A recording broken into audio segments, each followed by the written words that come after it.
अब जब वो बाबा को खोजते हुए पहुंचती है तो उनकी बहन बताती है कि उन्हें हॉस्पिटल लेके गए। उनकी तबीयत रात में खराब हो गई थी और वो घोड़े बेचकर सो रही थी घर में। ईमान का इस तरह का रूप देख करके वो उससे इतने नाराज हो गए हैं कि वो उसे अच्छा नहीं मानते कि ऐसी लड़की जो अपने बाप की इज्जत नहीं करती है। इस पॉइंट से वो नाराज है, जो अपने बाप के सर को ऊंचा रखना चाहती है, उसको झुकने नहीं देना चाहते किसी दामाद के सामने। कहानी में विलन कौन रहेगा, तो इसलिए मामू को खिलाफ कर दिया गया कि थोड़ा सा सालार की मोहब्बत कॉम्प्लिकेटेड हो जाए। ईमान जो है वो प्रपोज करती है सालार को, और सालार का जो बुझा हुआ चेहरा था वो खटाक से खिल जाता है।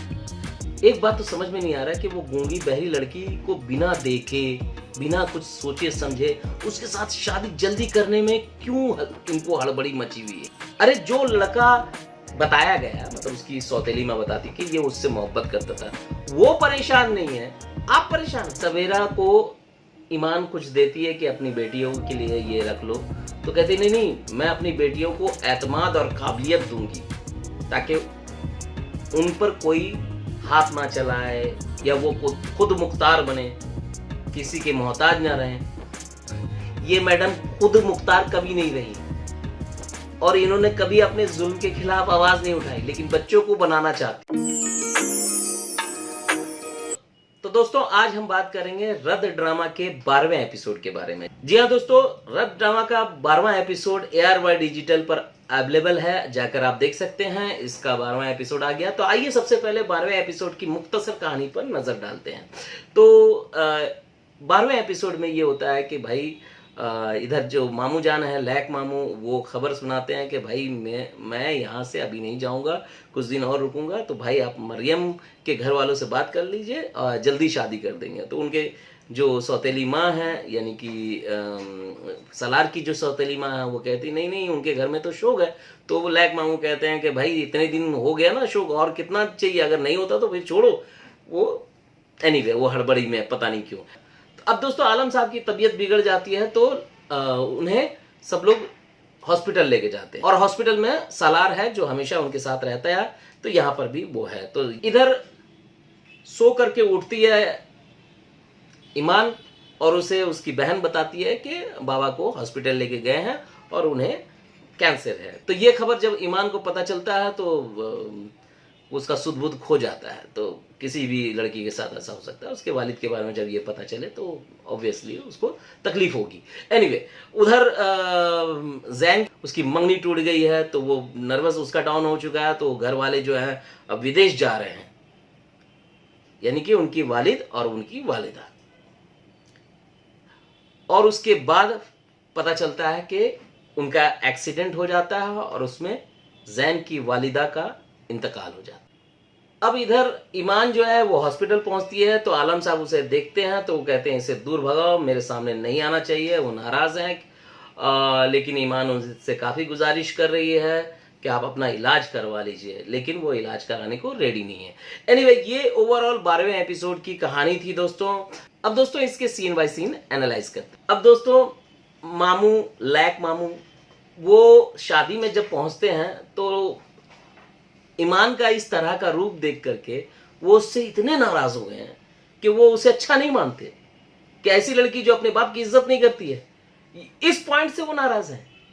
अरे दूसरा ड्रामा होता तो बोलते कि क्या लड़की है यार, जो अपने बाप के सर को ऊंचा रखना चाहती है, उसको झुकने नहीं देना चाहते किसी दामाद के सामने। इनका नैरेटिव अलग है। और दूसरे ड्रामे अगर राइटर को लगता कि इस तरह लिखना चाहिए तो वो उस नैरेटिव से लिखने लग जाते हैं, जैसे जाने जहां में हुआ। वहां पे जब महानूर जो है वो इनकार करती है तो सब लोग तारीफ करते हैं। यहाँ इनके मामू खिलाफ हैं और वो इसके पीछे पड़ गए क्योंकि कहानी में थोड़ा सा क्रिस्प लाना चाहिए। क्योंकि भैया वो खिलाफ सब कुछ अच्छा हो जाएगा तो फिर कहानी में विलन कौन रहेगा। तो इसलिए मामू को खिलाफ कर दिया गया कि थोड़ा सा सालार की मोहब्बत कॉम्प्लिकेटेड हो जाए।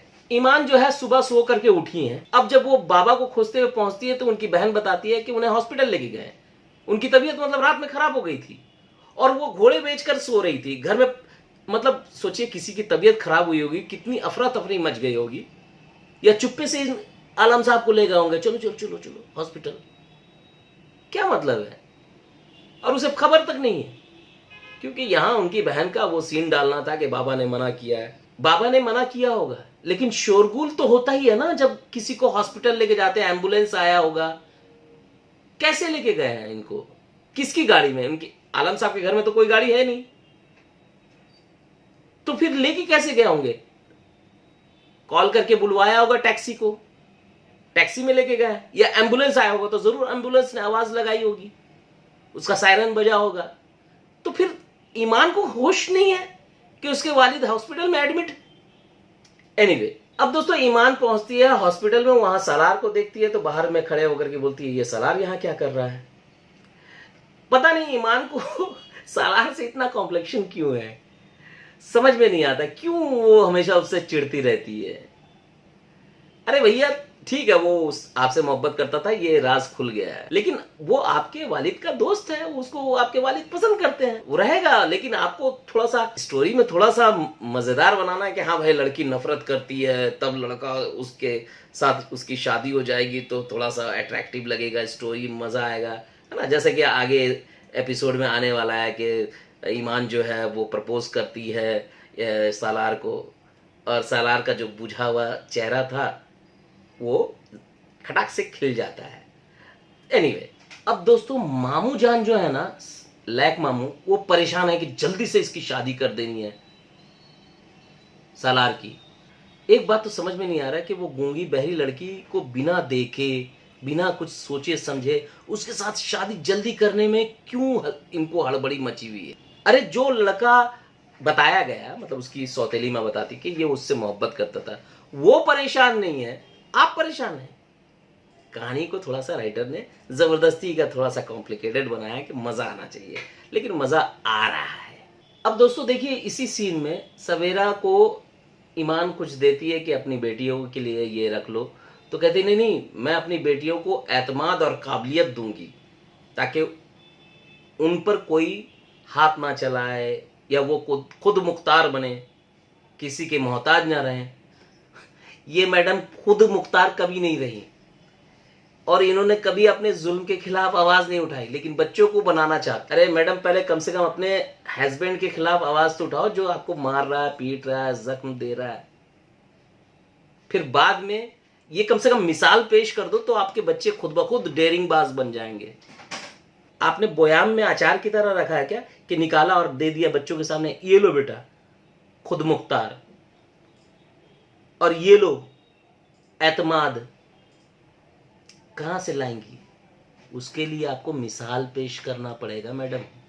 सवेरा ईमान के पास में अपने जेवर लेकर के पहुंची है, बोलती इसे छुपा दो नहीं तो मेरा आदमी बेच खाएगा इसे। बहुत अच्छा, एकदम प्योर बीवी वाला सीन है। लेकिन इसी तरह का एक सीन बड़ा जबरदस्त है जिसमें सवेरा सही में बीवी लगती है।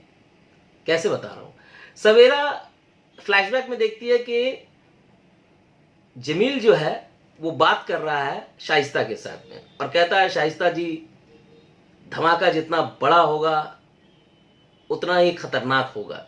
ये बातें सवेरा खिड़की से सुन लेती है। अब वो आकर के अपने हस्बैंड से सिर्फ इतना पूछती है कि ये शाइस्ता कौन है। सवेरा ये नहीं पूछी कि ये धमाका इंपैक्ट की बात क्यों कर रहे थे, किससे कर रहे थे। आगे सीधा पूछती है कि ये शाइस्ता कौन है, ये किससे बात कर रहे थे। वो चूरन दे देता है कि ये मेरी नई जिसने पैसे इन्वेस्ट किए उसके लिए। एनीवे, ये प्योर बीवी वाली बात थी जो सवेरा ने मतलब की है कि बाकी कुछ नहीं सुनना है।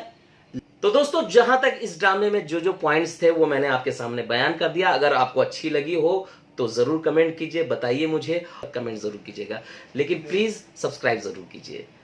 मैं मिलता हूं आपको अगले वीडियो में नए रिव्यू के साथ, तब तक के लिए इजाजत दीजिए। अलविदा दोस्तों, अपना ख्याल रखिए, लव यू ऑल।